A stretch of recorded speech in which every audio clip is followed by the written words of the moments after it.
আসসালামু আলাইকুম রহমতুল্লাহ বারাকাতুহু। আলহামদুলিল্লাহ, প্রিয় দেশবাসী, দেশ প্রবাস থেকে যেখান থেকে দেখবেন সকলকে আন্তরিক মোবারকবাদ, শুভেচ্ছা। আলহামদুলিল্লাহ, আমাদের আজকে বেস কাটার কাজ শেষ হয়ে যাবে ইনশাআল্লাহ। একবারে লাস্ট সীমানা পশ্চিম দিকে আজকে বেস কাটা হইতেছে।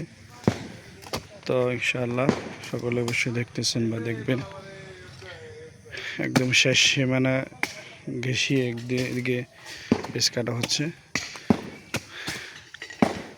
আলহামদুলিল্লাহ কাজ চলতেছে, আজকে ইনশাআল্লাহ শেষ হয়ে যাবে। আর একদিন রাজমিস্ত্রি ভাইয়েরা চলে আসছেন, ওনারা কিছুক্ষণের মধ্যেই রডের কার্যক্রম ওনারা শুরু করবেন। তো সকলে ইনশাআল্লাহ 7 তারিখের প্রোগ্রাম বাস্তবায়নের জন্য আপনারা আপনাদের জায়গা থেকে ফিকির করবেন, চেষ্টা করবেন। আর মসজিদের দৈনিক রাস্তার কালেকশন ছাড়া এখন আমাদের কালেকশানের দিকটা খুবই দুর্বল।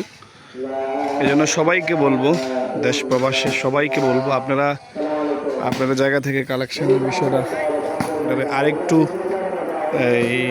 সোচ্চার করতে হবে, মজবুতের সাথে কালেকশান চালাইতে হবে। যারা কমিটমেন্ট করছেন পূর্বে, যারা কমিটমেন্ট করছেন তাদের কমিটমেন্টগুলো পৌঁছে দিবেন।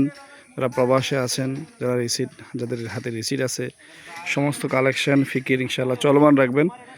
আল্লাহ তাআলা আমাদের জন্য যেন সহজ করে দেন এত বড় বৃহৎ কাজ। সকলে ইনশাআল্লাহ এভাবে চেষ্টা করবেন। আল্লাহ তাআলা সকলকে তৌফিক দান করেন। সকলের জন্য আমরা দোয়া করতেছি ইনশাআল্লাহ। প্রবাসে যারা আছেন বিশেষ করে তাদের জন্য হলো আমাদের সবচেয়ে বেশি দোয়া। আপনারা অবশ্যই ইনশাআল্লাহ আপনারা মসজিদের জন্য সবচেয়ে বেশি ফিকির করে থাকেন। তো ইনশাআল্লাহ সকলে ইনশাআল্লাহ চেষ্টা করবেন। আল্লাহ তাআলা সবাইকে তৌফিক দান করেন। এদিক দিয়ে আমাদের রশিদ ভাই, এই যে এসাক ভাই, ওনারা এখন দাওয়াতনামা নিয়ে আলহামদুলিল্লাহ রওনা হয়ে গেছেন।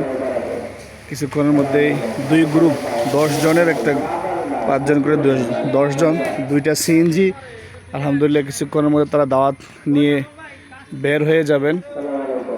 7 তারিখের প্রোগ্রাম বাস্তবায়নের জন্য ইনশাআল্লাহ তারা কাজ করার জন্য বের হয়ে গেছেন। অলরেডি রশিদ ভাই দাওয়াতনামা হাতে নিয়ে তৈরি হয়ে চলে আসছেন। আরও যারা আছে ওনারাও আসতেছেন। সকলে ইনশাআল্লাহ রওনা হয়ে যাবেন। সবার জন্য দোয়া, আমাদের জন্য দোয়া করবেন। সকলে ভালো থাকবেন। আসসালামু আলাইকুম।